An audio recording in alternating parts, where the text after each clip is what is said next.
Hi everyone, this is Dan and this is the Chenoo by Nolan. And I gotta open up a little bit here. I've seen a couple of videos about the Chenoo, and I didn't go too deep into them when I watched them.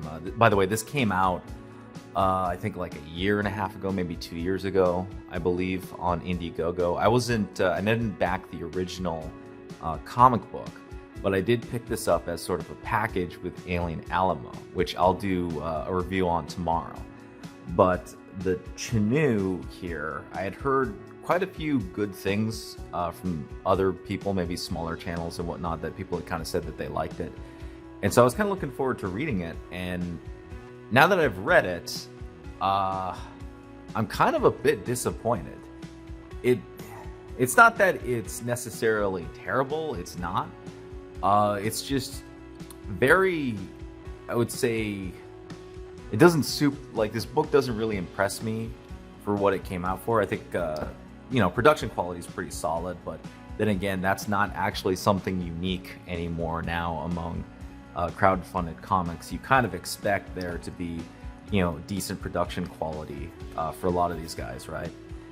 And then this is a black and white comic with red coloring in certain spots. So very similar to, I guess, the horror genre, which, by the way, this is the horror genre, right?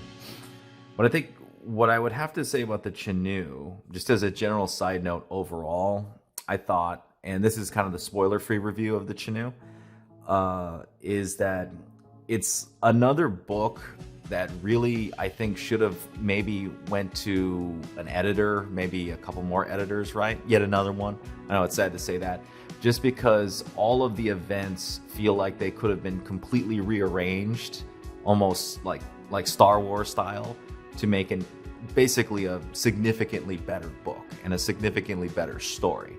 And I think more emphasis could have been put on a few other things to really focus this story to where it is, right? The current book as it stands right now kind of feels all over the place, and everything just kind of feels like it happens for the sake of happening, and it ends up being, just another horror book that feels like it's kind of based off the B movie horror movies, right? Which, again, maybe that's not a bad thing. Maybe that's what you're after, right? I just felt a lot of potential in certain areas with this book, and to me, it just felt very flat when I read through this, and certainly not something that I would necessarily say, oh, you got to pick it up. I mean, I think if it's on sale and you're after like a horror comic, certainly not a bad thing to pick up, but certainly not for the original price that this came out on Indiegogo. Like, definitely this should be like, maybe like if this was at a comic book shop, I would say like, I don't know, $8.99, $7.99, something like that. Probably is an okay price for this at a comic book shop, right? Graphic novel type prices. But anyway, let's just get into it, right? I kind of did the spoiler-free review. So the book is based in Buffalo, New York. It's during a blizzard, right? So you have kind of a very cliche opening in that you have a bunch of scenes right here with people doing upstate New York stuff, which in the winter is basically ice fishing and freezing your balls off. And these two guys ice fishing get ambushed by the Chenoo, right? As it's later revealed. And then you got another guy who's working a plow, and he gets ambushed. There's like little hints to what these characters are through the dialogue and a little bit through the artwork, right? And the other thing that's kind of interesting about this is Nolan kind of uses the image of people's heads popping off, and this gets reused throughout the graphic novel. And the first time he does it, it's kind of cool, but I think he repeats it so many times through this book that this really loses its effect as you get further on. And you almost want to see a more animated piece of artwork showing the Chenoo actually do that. Maybe that's just me. That's just something I kind of felt like, okay, you do it the first time, it's kind of cool. Every other time afterwards, I'm not really impressed or interested anymore. So we kind of go around the city of Buffalo, meeting a whole bunch of different people, right? Here's this police officer who finds this abandoned car. We go to this donut shop with Timmy Hose or something like that. It's like, it's like, is this like Tim Hortons? Is this what it is? I know Buffalo is really close to Canada, and like Tim Hortons is like the big deal in Canada, up there, right? But yeah, so we get this weird kind of really short subplot of this guy kind of hitting on this black waitress, and then he gets shanked, and it just starts to become sort of stereotypical horror stuff. People get introduced and people get killed. People get introduced and they get killed. And there really isn't enough time to develop any of these characters. I think the only characters that really have enough time to really develop are the cop here and I think the waitress. And really the cop is more, he really has an important role in being one of the guys that tries to fight the monster and kind of reveal some of the background of this monster from a previous storm back in 1977. And then this lady kind of just is the lady who shrieks a lot and then tries to get revenge for the dog later on who gets, killed by the Chenoo. And then you get all of these characters, and there's a little bit of backstory right here with the wife and the husband who, again, practically most of the people here get killed.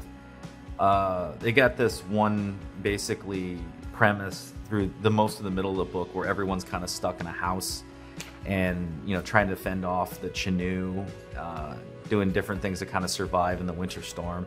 And I think some of it is kind of interesting concepts, and you can tell, I think Graham Nolan's actually from upstate New York, which kind of helps in that some of this seems somewhat realistic, though I think the thing that kind of bugs me is the ending here, and I'm just going to jump to it so people can kind of see, right?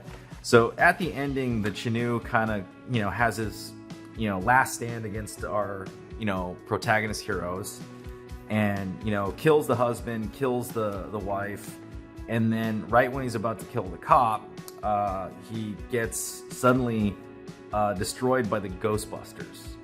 And it's not even like a satisfying scene. You just see the body, and then they're hitting him with something. I don't know what it is because it's black and white. This is one of the weaknesses of black and white, especially if you do black and white and don't render a lot, which if I had to really put a criticism on the art in here, it's a very open and clean style. It doesn't really have intense rendering, what Graham Nolan is doing here. And that's not necessarily bad, but in my opinion, especially compared to Alien Alamo, which comes up next, his art greatly is improved with coloring, in my opinion. And a lot of it has to do with the fact that he only really has like these weird effects that he does for the snow, and he does very simple gray shading effects. I mean, here, he's not really going crazy with Zipatone, and he's not really going crazy with rendering in the Chenoo. So a lot of stuff ends up being very confusing from the art when you go through this book. So yeah, the Ghostbusters suddenly show up, and then you're given like a really big exposition dump at the end explaining why they came and, killed the Chenoo, who this guy is, and etc. And then he was getting revenge for his dad, so he's smoking a cigar. And that all of this is basically dumped in the last 2 pages, which is really confusing. And then Graham Nolan gives you basically this 1977 backstory right here. And this is where I think an editor would have really come in handy, because if you think about it, from my perspective, all of this was kind of a confusing slog to get through. Without really a lot of focus, the monster is just there to do monster things. What would have been, in my opinion, much more interesting was to put this little backstory, 1977, of this, this couple here and a pregnant woman, right, out and stuck in the snow in 1977 Buffalo. Put that story in the beginning, and then maybe follow the young-born son who survives this encounter here with the Chenoo, and sort of his journey and vow to avenge his parents and kill this monster, right? To me, that would have been a far more interesting and satisfying story than what we ended up getting right here, which is more of a slogfest, right? It was just a lot of characters that, people were getting introduced and killed so quickly that you just didn't really end up caring about any of these characters, because you didn't know if Graham Nolan was just going to kill them off on the next page. So that to me would have been far more interesting, but then maybe it would have pulled it out of the horror genre at that point, though I think you still could have maintained the horror genre. It could have been more like The Thing in a way, that you're kind of following Kurt Russell trying to survive the situation, right? But, you know, I could be overstepping my bounds in my opinions here, but I really think an editor really would have made this book a lot better than it currently is. A good editor, I should say. That is kind of a difficult thing, right? Finding a good editor. But anyhow, production quality is pretty decent. Again, you know, like I kind of said, I don't personally believe this book is worth $25. My opinion, maybe as a collector's item, it's pretty nice. I think this book, probably if it was released, it should retail like $7.99, something like that, like I said in the beginning of the book.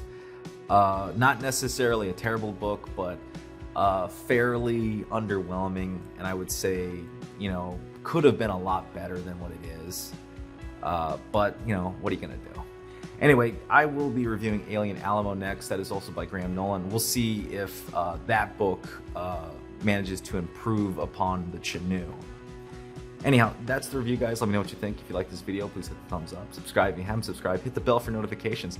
You got any comments on the Chenoo by Graham Nolan? Leave it down below, and I will see you next time.